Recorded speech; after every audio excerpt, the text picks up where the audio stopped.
It is November 1942 on the northern approaches to Stalingrad. Temperatures fall below -30. The German 14th Panzer Division pushes east toward the Volga crossings, tightening the noose around the city. Soviet repair battalions work in the ruins trying to keep the T-34s running on scavenged fuel and faith alone. They are the invisible lifeline of the Red Army. Mechanics, welders, and drivers who fight their own quiet war with wrenches instead of rifles. Among them was Sergeant Mikhail Zorin, a 34-year-old field mechanic from Volgograd. Before the war, he repaired tractors on a collective farm and built engines from scrap. When the Germans came, he enlisted as a volunteer technician in the 62nd Army's Mobile Repair Detachment. By late autumn, his unit had been overrun near Gumrak Airfield. In the chaos, he was left behind with nothing but a battered toolbox and the corpses of abandoned machines. Fuel was gone. Ammunition was gone. Around him stretched a landscape of twisted armor and frozen corpses. Zorin was cold, hungry, and alone, but not hopeless. He knew the habits of tank crews, the routines of refueling, the small mechanical instincts that could decide life or death on the battlefield. He also knew one truth. German tanks, especially the Panzer IVs, were thirsty beasts. Their columns carried fuel trucks close behind, and when those trucks ran dry, the tanks became useless monuments of steel. If he could corrupt that supply chain just once, he could wound the enemy far deeper than a rifle ever could. Among the wreckage of a captured depot, he found dozens of German fuel drums stacked in the snow. Inside them, a few still held gasoline, enough to burn, but not enough to flee. He examined their metal seams, their vent holes, the small brass pressure valves designed for safe refilling. That was where the idea struck. A crazy trick, he called it later. If he could use those same valves to conceal ignition coils scavenged from destroyed vehicles, he could turn each drum into a bomb disguised as salvation. That night, under the ghostly shimmer of the aurora, Zorin worked. He dismantled an old generator to salvage wiring, stripped copper filament from a radio coil, and tore apart a T-34 battery to create an electrical charge. His hands were numb, his breath freezing in clouds, but his mind was sharp with purpose. He set each drum upright, half-buried them in snow, and wired them together through the ice with near-invisible filaments. To any passing eye, it would look like an abandoned Soviet fuel dump, an irresistible prize for any panzer crew desperate for supply. By midnight, he was finished. The field around him looked empty, still, harmless, but beneath that stillness lay enough fuel and current to tear open an armored company. He retreated into the darkness, found a narrow ridge overlooking the ravine, and waited with his hand on a single wire. When the sound came, low, rhythmic, unmistakable, it was like a storm rolling from the west. The Panzers were coming. Zorin pressed himself against the frozen earth, heart hammering in his chest. He didn't think of glory or revenge, only of the machines, the rhythm of engines, the precision of timing.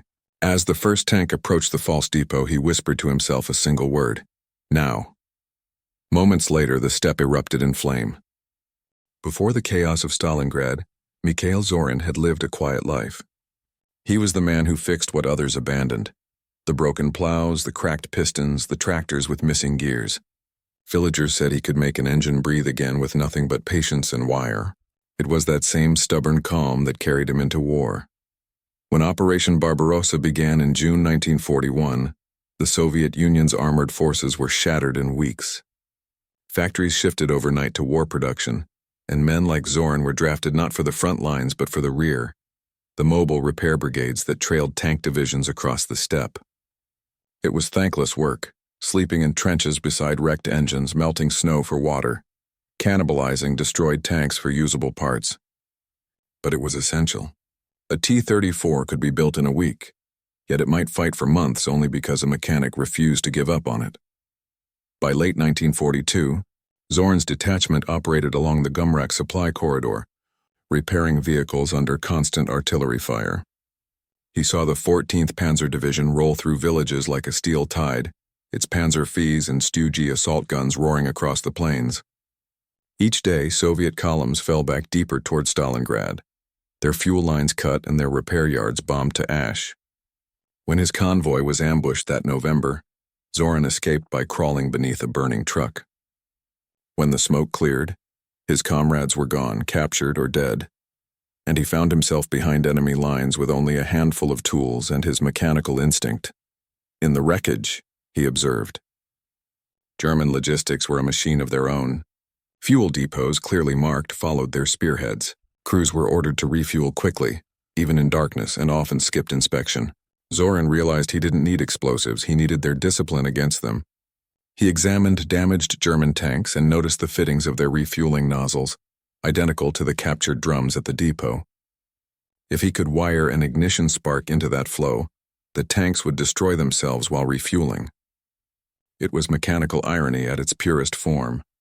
Working through the night, he scavenged ignition coils from a wrecked truck and pressure regulators from Soviet equipment. He wired copper lines through the snow, careful not to snap the frozen filaments. The rigging required precision, a live spark triggered by inversion, not motion. He tested one drum using the last of his T-34 battery charge. It flared blue, then exploded with such force that snow lifted from the ground in waves. The experiment worked. For a brief moment, Zoran laughed, a dry, frozen laugh that vanished in the wind. He was building something terrible yet beautiful in its precision. By dawn, his decoy depot looked perfect, half covered in snow, painted with hasty Cyrillic markings, barrels arranged as if abandoned in retreat. Even the surrounding tire tracks looked authentic. It was art disguised as chaos. He crouched in a trench, exhausted, fingers bleeding from the cold. The horizon flickered faintly with artillery flashes. Somewhere beyond that line were hundreds of men who believed their steel beasts made them invincible. Zoran's trick was about to remind them that even machines had weaknesses. The rumble began again, heavy, deliberate, unmistakable.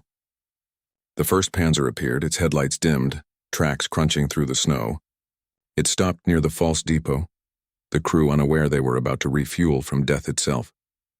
Zoran tightened his grip on the trigger wire. In that frozen heartbeat, the entire war narrowed to one man, one idea, and one electric spark waiting beneath the ice. Every piece of history we uncover brings the past a little closer. If you'd like to keep exploring these hidden moments with us, hit like, subscribe, and turn on the bell. Your support keeps these stories alive. It began with one explosion, and then the night itself seemed to detonate. The first blast ripped through the frozen ravine like a thunderclap, scattering ice and metal into the sky. For a moment there was only light, blinding blue-white light reflecting off the snow.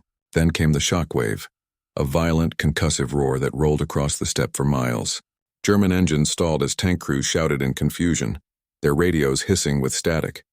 One of the forward Panzers had disappeared in a bloom of fire. The snow beneath it had liquefied and molten fuel spread outward, igniting in a ring of orange and black. Zoran lay flat against the ridge, the cable still trembling in his frozen fingers. He hadn't expected it to work this well. He felt the earth vibrate under him as another drum ignited, then another. Each one set off the next, a chain of explosions so perfectly timed it seemed orchestrated. From the German perspective, it must have looked like an ambush from above, an airstrike without aircraft, death falling from nowhere. As flames reached the barrels nearest the column, the Panzers attempted to reverse. In the panic, several backed directly into a minefield that had lain dormant since summer. The explosions grew layered, some mechanical, some electrical, some the dull thud of detonating fuel. The air filled with the crack of ruptured steel and the hiss of superheated snow turning instantly to steam. From his vantage, Zoran saw the silhouettes of tank crews trying to escape through hatches that glowed like furnace doors. Their engines roared in vain. The heat was too much. One tank slewed sideways, tracks shearing off as fire tore through the engine compartment. The once disciplined formation of the 14th Panzer Division had turned into chaos, men running, shouting, disappearing into smoke that glowed red at its edges. He waited until the last drum exploded. The sky above Gumrak shimmered with rising embers. Zoran's hands were shaking uncontrollably, not from cold but from disbelief. 17 tanks, an entire armored company, crippled or burning, destroyed by a handful of tools and an idea that should never have worked. The line of fire stretched across the ravine like a wound in the snow, jagged and alive. When the last flame subsided, he pulled the ignition wire from the ground, coiled it once around his wrist, and began to move. He didn't stay to count the wrecks. He didn't even look back. The job was done. He vanished into the darkness, leaving only footprints that would soon freeze solid. By morning, Soviet scouts from the 62nd Army discovered the aftermath. They found smoldering tank husks, melted road wheels fused to the ice, and what looked like a row of detonated fuel drums arranged too neatly to be coincidence. Investigators noted the pattern immediately. This wasn't artillery and it wasn't air attack, it was sabotage. Someone had done this from the ground. And whoever he was, he'd changed the rhythm of the battlefield overnight. At dawn, smoke pillars on the horizon looked like victory banners. The news spread fast, carried by field telephones and word of mouth through the frost-bitten trenches around Stalingrad. Soldiers whispered that a lone mechanic had destroyed an entire Panzer unit, using nothing but captured fuel and wire. Most didn't believe it. How could one man cripple the armor of the Wehrmacht, the same war machine that had swept across half of Europe? Yet the evidence was impossible to ignore. The wrecks were real, their serial markings intact, their tracks frozen mid-turn. At division headquarters, Soviet engineers studied fragments of scorched fuel drums. They traced wiring patterns through the ash and found insulation taken from T-34 battery cable. Whoever built it understood engines, combustion, and detonation as intimately as he understood fear. Reports listed the attack as an unidentified local sabotage action, but among the ranks, the story took a different shape. It became legend, proof that even the smallest hands could wound a giant. Intelligence officers later confirmed that the destroyed column belonged to the 14th Panzer Division, a veteran unit that had once fought in France and North Africa. Its loss near Gumrak stalled the German thrust for nearly 2 days, long enough for the Red Army to reinforce its northern sector. Historians would later write that this delay, though minor on paper, helped synchronize the encirclement that became Operation Uranus, the turning point of Stalingrad. German communications, intercepted by Soviet radio operators, revealed confusion at the highest levels. Commanders suspected sabotage by retreating Soviet engineers and issued urgent orders to inspect every captured depot.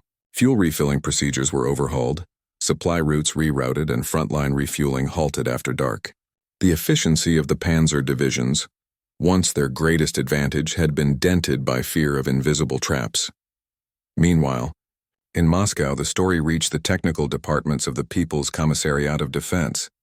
Analysts there reconstructed the ignition design from reports and named it the self-igniting fuel charge. To soldiers, it was simply the mechanic's trick. It spread through the ranks like a whispered prayer.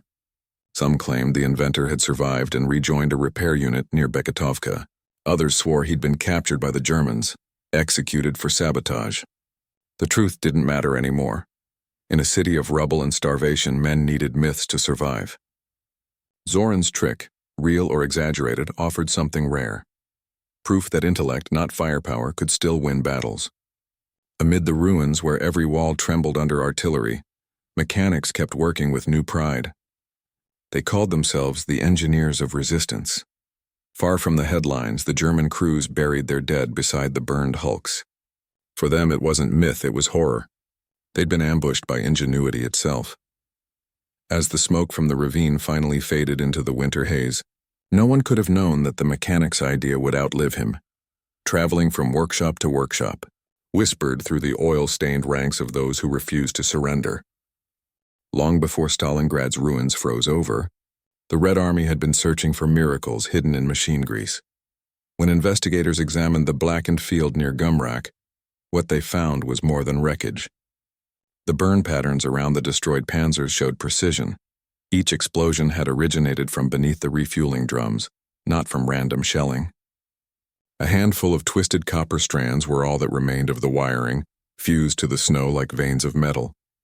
To the ordnance officers sent by the 62nd Army, it was a revelation, a homemade chain reaction, engineered with the clarity of a factory blueprint. In reports filed to the main artillery directorate, the analysts described it as a mechanically triggered combustion sequence of German design. Yet, when one investigator recognized the timing structure as identical to a 1936 Soviet tractor ignition system, everything changed. This was no accident. Whoever built it had repurposed agricultural technology into a weapon. In Moscow, the engineers gave it an unofficial name, the Zorin device. The design was reconstructed in a laboratory near Kuybyshev, where mechanics worked under freezing light bulbs, sketching circuit paths across sheets of brown paper. It was crude but elegant. A self-igniting drum powered by a recharging current disguised as normal fuel storage. The prototype ignited perfectly on the first attempt, leaving a ring of flame that mirrored the original battlefield reports. A note in the margin of that report read, "The simplicity is frightening." While Soviet engineers refined the concept for controlled use, the psychological ripple across the front was immediate. German armored divisions, already battered by winter, were now paralyzed by doubt. Any abandoned depot could be death. Refueling routines changed overnight. Commanders began ordering crews to siphon cautiously, or abandon captured supplies entirely. The Wehrmacht's engine of speed, the Blitzkrieg ideal, was stalling under invisible sabotage. Back in the ruins of Stalingrad, whispers of the incident spread from trench to trench. Tank crews told stories of a ghost mechanic whose inventions burned through steel. Some said he was still alive, moving from wreck to wreck, leaving traps behind. Others claimed his final act had been to walk into the fire he'd created, leaving only the legend behind. For exhausted soldiers clinging to the Volga's banks, it didn't matter which was true. The story carried hope. At the same time, Soviet command recognized a deeper lesson. The victory at Stalingrad would depend not just on mass and numbers, but on adaptability. The same kind of thinking that had birthed Zorin's idea. Ordnance schools began quietly teaching sabotage principles to field engineers: wiring, polarity, fuel flow under pressure. Mechanics who had once been treated as expendable laborers were suddenly seen as tactical innovators. The madness of a lone man had become doctrine. That winter, as temperatures sank below -40, the factories at Gorky and Chelyabinsk ramped up tank production.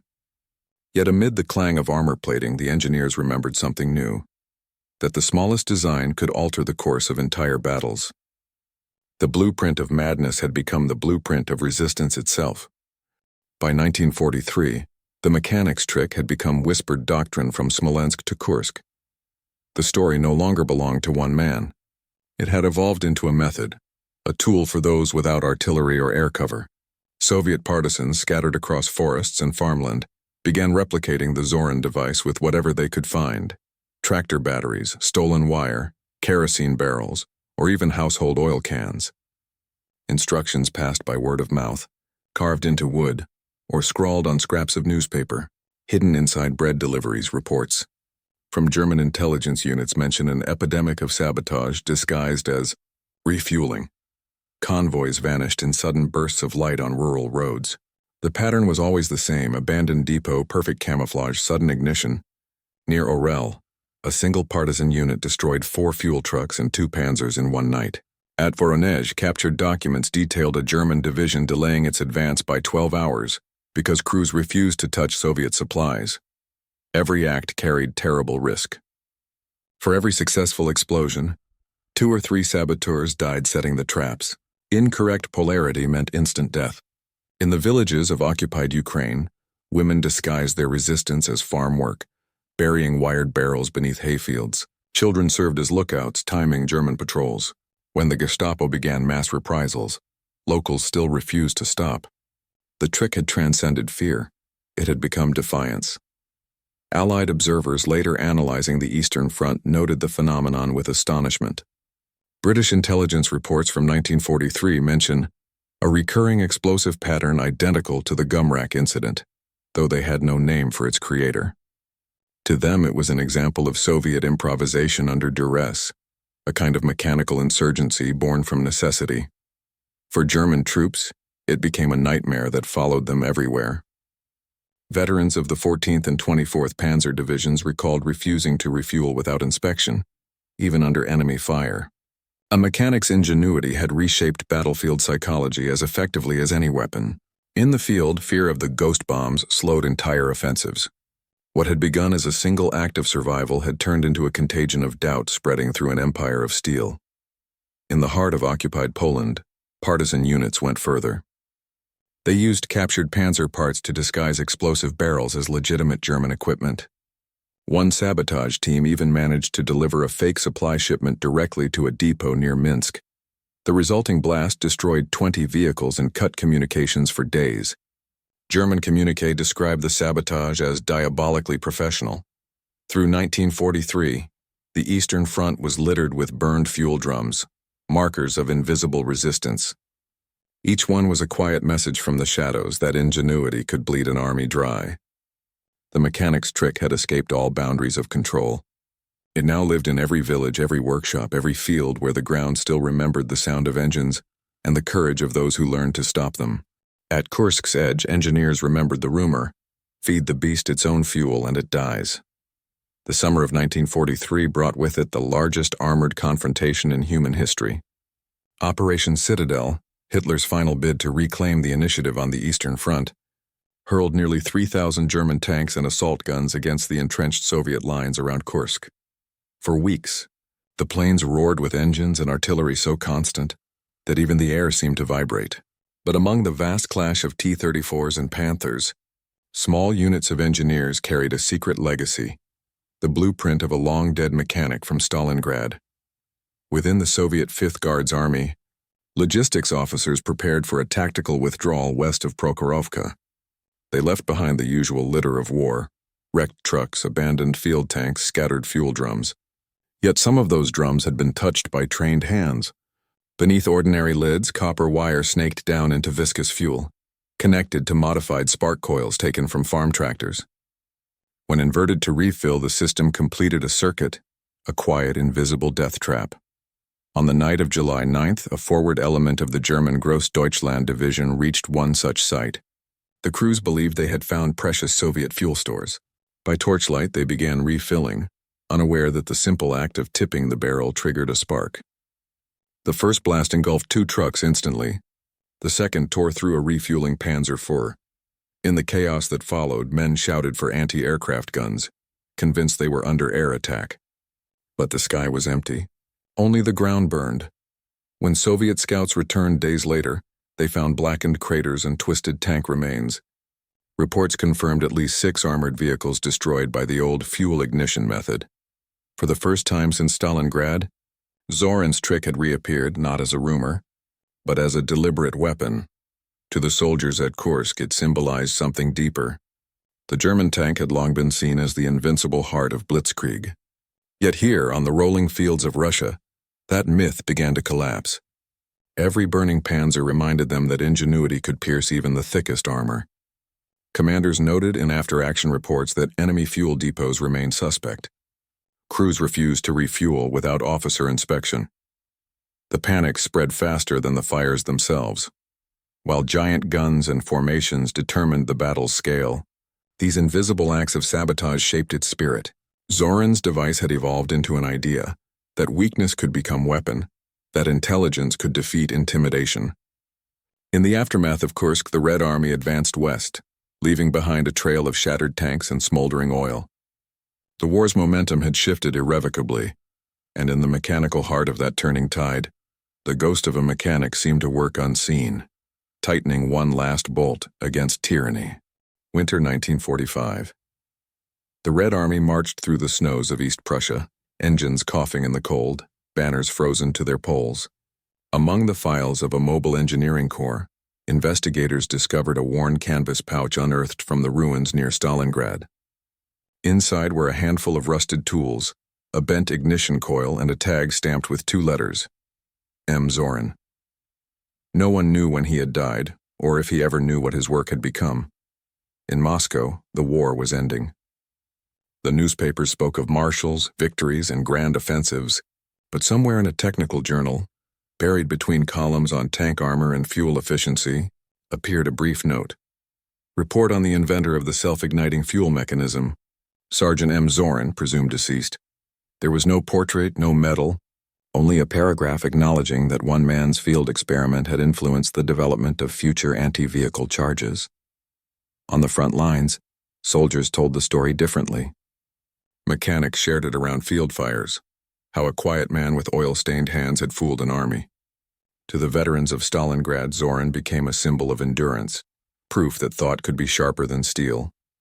They began to refer to any improvised solution, any miraculous repair that saved a tank under fire, as doing a Zorin.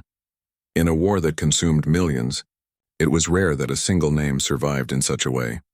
As victory neared, engineers in newly liberated cities rebuilt using scavenged materials. They restored factories with the same resourcefulness that had once created the Zorin device. Every spark, every humming generator carried an echo of that first explosion on the steppe. His trick had not been merely destruction.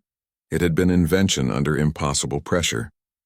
In the spring thaw of 1945, near the Volga, mechanics cleaned and repainted tanks for the victory parade. The last ice melted over fields where 3 winters earlier, 17 Panzers had burned like lanterns in the snow. The wind carried the scent of oil and earth. Somewhere in that endless expanse of silence and engines, it was easy to imagine the faint click of a wrench turning, a sound that belonged to the millions who built, repaired, and refused to break. War had shown the worst of mankind, but through its ashes came reminders of what endured, courage born of craft and faith in the mind's power to resist. Mikhail Zorin's name would fade from the official record, yet his spirit lived in every soldier who dared to think beyond the rules of destruction. His crazy trick had not just destroyed 17 Panzers. It had proven that imagination itself could be a weapon strong enough to alter the course of history. If you've made it this far, you're one of us, searching for the truth behind the headlines and the courage behind the silence. Subscribe to the channel, and let's keep exploring the hidden wars, secret operations, and untold fates that shape the world we live in.